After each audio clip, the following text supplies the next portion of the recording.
વિદ્યાર્થી મિત્રો, આજના વિડીયોમાં આપણે જોવાના છે ધોરણ 12 સમાજશાસ્ત્ર વિષયના જેટલા પણ મોસ્ટ આઈએમપી વિકલ્પો કહી શકાય તે વિકલ્પો જોવાના છે। તમારા 20માંથી એક પણ ગુણ નહીં જવા દઈએ તો ખાસ આ વિડીયોમાં અંત સુધી જોડાયા રહો। તો ચાલો તમારો વધુ સમય ના બગાડતા આજના વિડીયોની શરૂઆત કરીએ। તો સૌપ્રથમ પ્રકરણ 1 જેનું નામ છે ભારતનું વસ્તી વૈવિધ્ય અને રાષ્ટ્રીય એકતા, જેના વિકલ્પો જોઈએ। તો તેમાં વિકલ્પ નંબર 1 છે કે ભારતમાં સૌથી વધુ કયા ધર્મના લોકો વસવાટ કરે છે। મોસ્ટ ઇમ્પોર્ટન્ટ વિકલ્પ હિન્દુ કયા ધર્મના, આ તો દરેક વિદ્યાર્થીને વિકલ્પ આવડે। પછી છે વિકલ્પ નંબર 2, ભારતમાં ઈસવીસન 2011ની વસ્તી ગણતરી મુજબ સૌથી વધુ વસ્તી કયા રાજ્યમાં છે? તો કે ઉત્તર પ્રદેશ રાજ્યમાં। આગળ વધીએ, પ્રશ્ન નંબર 3 છે કે ભારતમાં ઈસવીસન 2011ની વસ્તી ગણતરી મુજબ સૌથી ઓછી વસ્તી ધરાવતું રાજ્ય કયું છે? તો કે ઉત્તરાખંડ જે રાજ્ય છે તે સૌથી ઓછી વસ્તી ધરાવે છે। તો ખાસ ઇમ્પોર્ટન્ટ વિકલ્પ છે વિદ્યાર્થી મિત્રો, ઘણીવાર બોર્ડમાં પૂછાઈ ગયેલો છે। પ્રશ્ન નંબર 4, ભારતમાં ઈસવીસન 2011ની વસ્તી ગણતરી મુજબ સરેરાશ લિંગ પ્રમાણ કેટલું છે? તો કે 940। આગળ વાત કરીએ પ્રશ્ન નંબર 5ની, તો કે ભારત દેશ કેટલા ચોરસ કિલોમીટર ભૌગોલિક ક્ષેત્રમાં ફેલાયેલો છે? તો કે 32,87,000 ચોરસ કિલો 32,87,263 ચોરસ કિલોમીટરમાં। આગળ વાત કરીએ પ્રશ્ન નંબર 6 કે ભારતનું રેલવે નેટવર્ક કેટલા કિલોમીટર છે? તો કે ભારતનું રેલવે નેટવર્ક 1,15,000 કિલોમીટરમાં ફેલાયેલું છે। પ્રશ્ન 7, વિશ્વમાં સૌથી મોટું રેલવે નેટવર્ક કયા દેશમાં છે? તો કે ભારત દેશમાં। પછી છે પ્રશ્ન નંબર 8 કે ભારતનો સર્વોચ્ચ નાગરિક એવોર્ડ કયો છે? તો ખાસ મોસ્ટ ઇમ્પોર્ટન્ટ પ્રશ્ન, ભારત રત્ન એ ભારતનો સર્વોચ્ચ નાગરિક એવોર્ડ ગણવામાં આવે છે।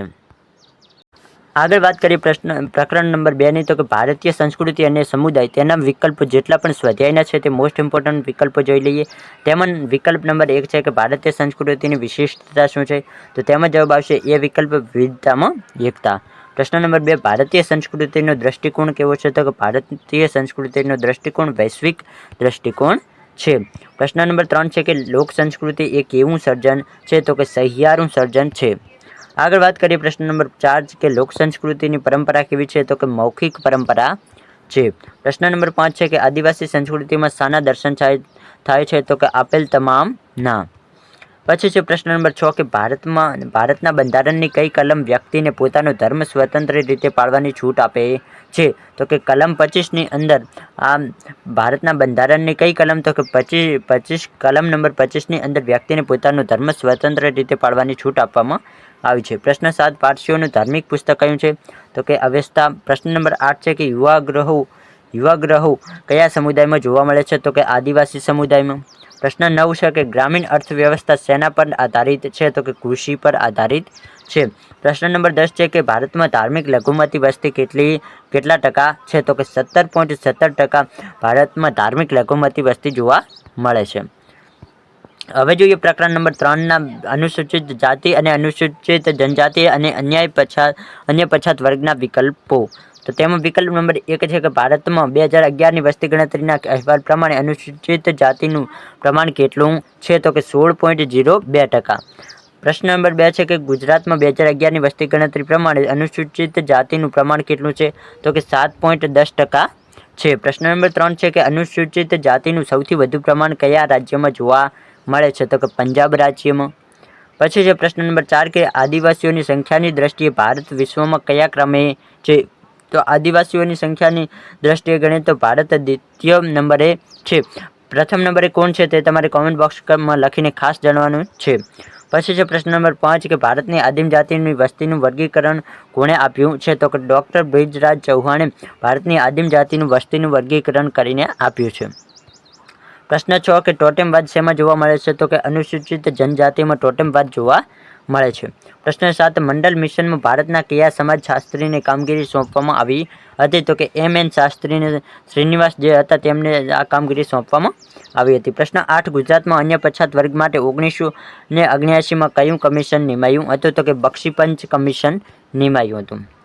હવે વાત કરીએ પ્રકરણ નંબર 4ની, જે સ્ત્રી સશક્તિકરણ પ્રકરણનું નામ છે તેના વિકલ્પો જેટલા પણ મોસ્ટ ઇમ્પોર્ટન્ટ છે તે જોઈ લઈએ। તો વિકલ્પ 1, 1901માં ભારતમાં જાતિ પ્રમાણ કેટલું હતું? કે 972। 1901ની વાત કરીએ તો 1901માં 972 જાતિ પ્રમાણ હતું। પ્રશ્ન 2, સાયકલ સહાય યોજનાનો લાભ કોને આપવામાં આવે છે? તો કે છોકરીઓને સાયકલ સહાય યોજનાનો લાભ મળતો હોય છે। પ્રશ્ન 3 કે 2011ની વસ્તી ગણતરી પ્રમાણે ભારતમાં સૌથી વધારે બાલિકાઓનું પ્રમાણ કયા રાજ્યમાં? તો કે મિઝોરમમાં. પ્રશ્ન 4 કે 2011ની વસ્તી ગણતરી પ્રમાણે ભારતમાં સૌથી ઓછું બાલિકાઓનું પ્રમાણ કયા રાજ્યમાં? તો કે પંજાબમાં. પ્રશ્ન નંબર 5 છે કે ચિરંજીવી યોજના કયા પ્રકારની યોજના છે? તો કે ચિરંજીવી યોજના એ આરોગ્ય અને પરિવાર કલ્યાણલક્ષી યોજના ગણવામાં આવે છે. પ્રશ્ન નંબર 6 ની વાત કરીએ તો પ્રશ્ન નંબર 6 છે કે કુંવરબાઈનું મામેરું યોજના કયા વિભાગમાં સમાવિષ્ટ છે? તો કે સામાજિક ન્યાય અને અધિકારિતામાં સમાવેશ થાય છે. પ્રશ્ન 7 ગર્ભપાતનો કાનૂન ક્યારે કઢાયો? તો કે 1971માં કઢાયો હતો. પ્રશ્ન 8 કે મહિલા રાષ્ટ્રીય પંચ કાનૂન ક્યારે કઢાયો? તો કે 1990માં. મહિલા રાષ્ટ્રીય પંચ કાનૂન ક્યારે કઢાયો? તો કે 1990માં કઢાયો. પ્રશ્ન નંબર 9 છે કે કાર્યસ્થળે સ્ત્રીઓની જાતીય સતામણી અટકાયત કાનૂન ક્યારે કઢાયો? તો કે 2013માં. આગળ વાત કરીએ પ્રકરણ નંબર 5ની. પ્રકરણ 5ના પરિવર્તનની સામાજિક સાંસ્કૃતિક પ્રક્રિયાઓ. જે પ્રકરણના આપણે મોસ્ટ ઇમ્પોર્ટન્ટ વિકલ્પો જોઈ લઈએ. તેમાં વિકલ્પ નંબર 1 છે કે સામાજિક પરિવર્તન એટલે શું? તો કે રચનાતંત્રમાં ફેરફાર થાય તેને સામાજિક પરિવર્તન કહેવામાં આવે છે. તો સામાજિક પરિવર્તન એટલે રચનાતંત્રમાં ફેરફાર. પછી છે પ્રશ્ન નંબર 2 કે સંસ્કૃતિના તત્વોમાં આવતું પરિવર્તન એટલે શું? તો કે સાંસ્કૃતિક પરિવર્તન. પ્રશ્ન નંબર 3 કે સંસ્કૃતિના મુખ્ય કેટલા પાસા હોય છે? તો કે 3 પાસા હોય છે. પછી છે પ્રશ્ન નંબર 4 કે સંસ્કૃતિકરણ માટે શ્રીનિવાસે સૌપ્રથમ કયો શબ્દ પ્રયોજ્યો હતો? તો કે બ્રાહ્મણીકરણ. પછી છે પ્રશ્ન નંબર 5 કે સંસ્કૃતિકરણનો ખ્યાલ કઈ ગતિશીલતા માટે પ્રયોજાય છે? તો કે જૂથલક્ષી માટે.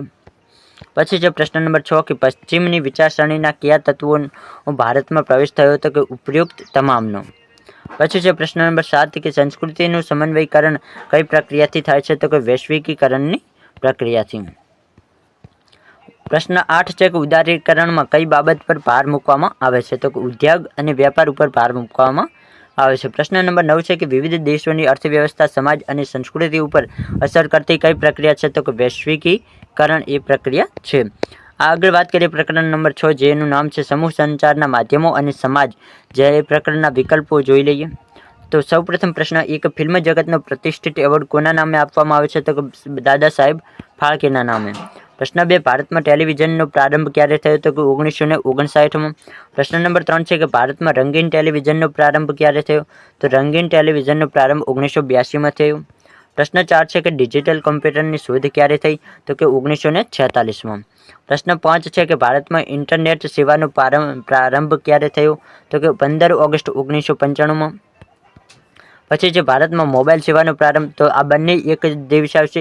ઇન્ટરનેટ અને મોબાઈલ સેવાનો પ્રારંભ 15 ઓગસ્ટ 1995ના દિવસે થયો છે. વાત કરીએ પ્રકરણ નંબર 7 સામાજિક આંદોલન. તો આ પ્રકરણના પણ વિકલ્પો જોઈ લઈએ. તો તેમાં વિકલ્પ નંબર 1 છે કે કયા આંદોલનનું પરિણામ જે તે પરિસ્થિતિને ટકાવી રાખવા માટેનું હોય છે? તો કે પ્રતિરોધાત્મક આંદોલનનું પરિણામ જે તે પરિસ્થિતિને ટકાવી રાખવા માટેનું હોય છે. બ્રહ્મા સમાજની સ્થાપના કોણે કરી? તો જો તમે ઇતિહાસ ભણ્યા હોય તો તમને જવાબ આવતો હોય કે રાજા રામમોહન રાય. અને આનો પણ જવાબ આવશે બ્રહ્મા સમાજની સ્થાપના કોણે કરી? તો કે રાજા રામમોહન રાય. તમે પ્રકરણ 7 સમાજશાસ્ત્રમાં ભણ્યા હોય તો પણ તમને આવડી જાય. પ્રશ્ન 3 ગુજરાતમાં સુધારાવાદી આંદોલન કોણે ચલાવ્યું હતું? તો કે કવિ નર્મદે. આગળ વાત કરીએ પ્રશ્ન નંબર 4ની. તો પ્રશ્ન 4 છે કે ગુજરાતમાં સ્ત્રી કેળવણી માટેના આંદોલનો કોણે ચલાવ્યા હતા? તો કે મહર્ષિ કર્વે. પછી છે પ્રશ્ન 5 કે સુધારાવાદી સામાજિક આંદોલન કરતાં બિલકુલ વિરુદ્ધ પ્રકારનું આંદોલન કયું છે? તો કે ક્રાંતિકારી આંદોલન છે તે સુધારાવાદી સામાજિક આંદોલન કરતાં બિલકુલ વિરુદ્ધનું આંદોલન ગણવામાં આવે છે. પ્રશ્ન 6 નર્મદા બંધ વિરોધી આંદોલન કયા પ્રકારનું છે? તો કે પ્રતિરોધાત્મક. નર્મદા બંધના વિરોધી આંદોલન હતું તે પ્રતિરોધાત્મક આંદોલનમાં આવે છે. પ્રશ્ન 7 કયા આંદોલનમાં ફક્ત અભિવ્યક્તિ હોય છે તેમાં કોઈ ક્રિયા જોડાયેલી હોતી નથી? તો કે વિરોધાત્મક જે આંદોલન હોય તેમાં માત્ર ને માત્ર આંદોલન ફક્ત અભિવ્યક્તિ હોય છે, તેમાં કોઈ પણ ક્રિયા જોડાયેલી હોતી નથી. પ્રશ્ન 8 કયા પ્રકારનું આંદોલન નૈતિકતા સાથે જોડાયેલું હોય છે? તો કે સુધારાવાદી આંદોલન. પછી છે પ્રશ્ન નંબર 9 કે કયા પ્રકારનું આંદોલન શાંતિપ્રિય અને અહિંસક હોય છે? તો કે સુધારાવાદી આંદોલન. પ્રશ્ન નંબર 10ની વાત કરીએ તો કે કયા પ્રકારના આંદોલનમાં જબરદસ્તીથી લોકોને પોતાના પક્ષમાં લાવવાનો પ્રયત્ન કરવામાં આવે છે? તો કે ક્રાંતિકારી આંદોલનમાં લોકોને પોતાના પક્ષમાં જબરદસ્તીથી લાવવામાં આવતા હોય છે. પછી છે પ્રકરણ નંબર 8 કે ભારતમાં પંચાયતી રાજ વિશે જે પણ વિકલ્પો મોસ્ટ ઇમ્પોર્ટન્ટ હોય તેનો વિકલ્પો જોઈ લઈએ. પ્રશ્ન 1, પંચાયતી રાજની સ્વતંત્ર પાયાથી શરૂ થવી જોઈએ આ વિધાન કોનું છે? તો કે મહાત્મા ગાંધીનું આ વિધાન છે. પ્રશ્ન 2, પંચાયતી રાજ એટલે શું? તો કે સત્તાનું વિકેન્દ્રીકરણ. પ્રશ્ન 3, પંચાયતી રાજમાં સ્ત્રી અનામત કેટલા ટકા હોય છે? તો કે 33%. પ્રશ્ન 3, ગામના વિકાસ અને વહીવટનું મુખ્ય કામ કોણ કરે છે? તો કે ગામનું વિકાસ અને વહીવટનું મુખ્ય કામ સરપંચ કરતા હોય છે. પ્રશ્ન 5, 73મો બંધારણીય સુધારો ક્યારે અમલમાં આવ્યો? તો કે 24 એપ્રિલ 1973. ખાસ યાદ રાખજો. પંચાયતનો કાર્યકાળ કેટલા વર્ષનો હોય? તો આ તો દરેકને આપણે 5 વર્ષનો. પછી છે પ્રશ્ન 7, કે પંચાયતી રાજનું ત્રિસ્તરીય માળખું કઈ સમિતિ આપ્યું? તો કે બળવંતરાય મહેતા સમિતિ હતી, તેમણે આ પંચાયતી રાજનું ત્રિસ્તરીય માળખું આપ્યું. પ્રશ્ન 8, લોર્ડ રિપને સ્થાનિક સ્વરાજ્ય સંસ્થાઓના સિદ્ધાંત કઈ સાલમાં નક્કી કર્યા? તો કે 1882માં. હવે વાત કરીએ પ્રકરણ નંબર 9, જેનું નામ છે સામાજિક ધોરણ ભંગ, બાળ અપરાધ અને યુવા અજંપાના વિકલ્પોની. તો એ પણ સ્વાધ્યાયના વિકલ્પો જોઈ લઈએ. વિકલ્પ નંબર 1, ધોરણ ભંગ વર્તનની વ્યાખ્યા આપનાર વિદ્વાન કોણ છે? તો કે હાર્ટન અને હન્ટ. પ્રશ્ન 2, દહેજ પ્રથા અધિનિયમ ક્યારે કાઢવામાં આવ્યો? તો કે ઈસવીસન 1961માં. મોસ્ટ ઇમ્પોર્ટન્ટ પ્રશ્ન છે કે દહેજ પ્રથા અધિનિયમ ક્યારે કાઢવામાં આવ્યો? તો કે 1961માં. બાળ અપરાધીની સુરક્ષિત રાખવાનું સ્થળ એટલે શું? તો કે રિમાન્ડ હોમ.